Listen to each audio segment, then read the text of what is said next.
To anyone who has found their way to this, my first YouTube video, hello and welcome. For my first, and depending on how painful a process this all turns out to be, possibly my last review, it seemed appropriate to start with the Marvel character that triggered the relapse of my plastic crack addiction, Iron Man.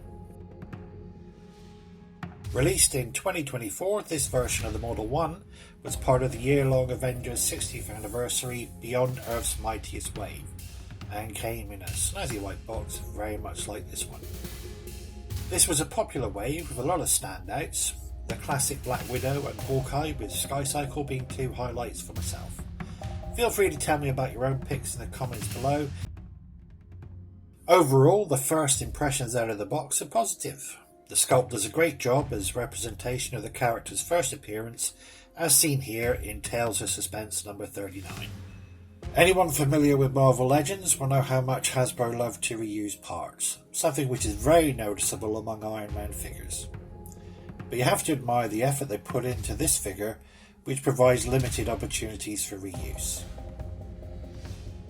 The articulation of this figure is what you would expect from a modern Marvel Legend, with most deficiencies attributable to the original design from the comic rather than poor engineering of the figure.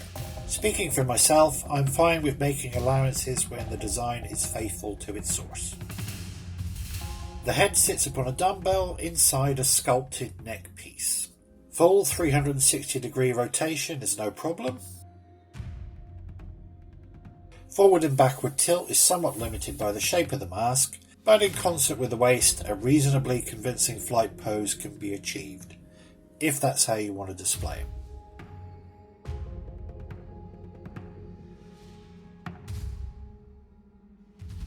Moving on to the fully pinless arms, we have full rotation at the shoulders and a good range of motion with the hinges, as well as an upper arm cut.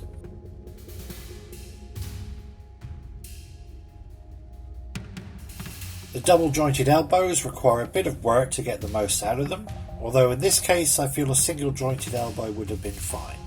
Its limitations are caused by the sculpt and how it reflects the more industrial design of this armour. There's no ab crunch on this figure, with only swivel and tilt at the waist. Waist has full rotation, but is very stiff on this figure.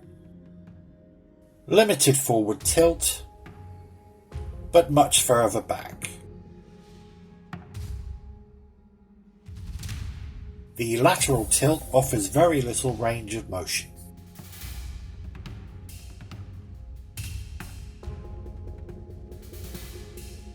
Hips allow good forward movement, however backward movement is almost non-existent. Tony can almost manage the full Van Damme, surprisingly limber. Moving on, we have full thigh swivel, double jointed and pinless knees, which like the elbows can be worked for a slightly greater range of movement, but are held back again by the more industrial design.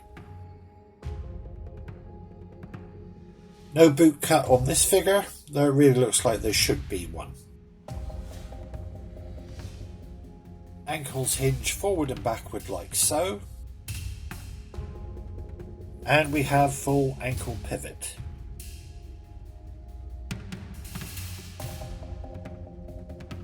Moving on to the accessories, we have two pairs of hands, fists and open hands, two blast effects in translucent blue, two smoke effect pieces in black. The blast and smoke effects can only be used for flight poses. There are no ports on the hands for repulsors on this figure. No alternate head came with this figure, but I happen to have these two handy, and as you can see they work very well. For me, the sculpt does everything it needs to and shows many thoughtful touches of detail. Like the eyes just visible through the mask. And the rivet detailing on the lower arms and thighs. The arc reactor is not simply painted on, but the piece is textured to enhance the effect. Speaking of paint, this review has caused me to appreciate there's a lot more going on with this figure than I first realised. On closer inspection, I've noticed many more areas of the figure show signs of damage or wear through paint application.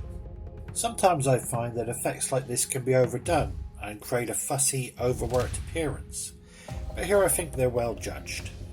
Now a few quick comparisons to some other Marvel Legends. Here we have a couple of Iron Men, the Model 1 Gold variant and the Model 2. Stood alongside the Model 2, you get a good impression of how much bulkier this figure is when compared to other armours. And here with fellow Avengers West Coast members, Hawkeye and Moon Knight. And finally with the Toy Biz version.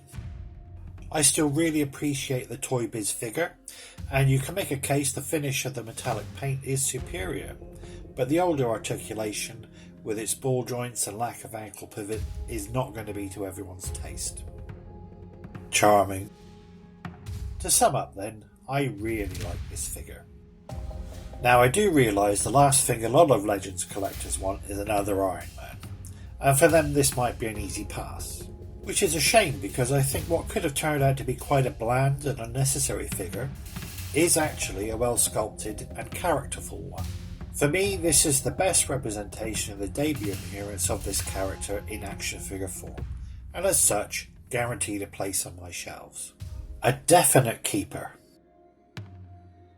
Well, that's my first review finished. Please feel free to post any comments or suggestions below, and like or subscribe should you feel so inclined. And goodbye until we meet again.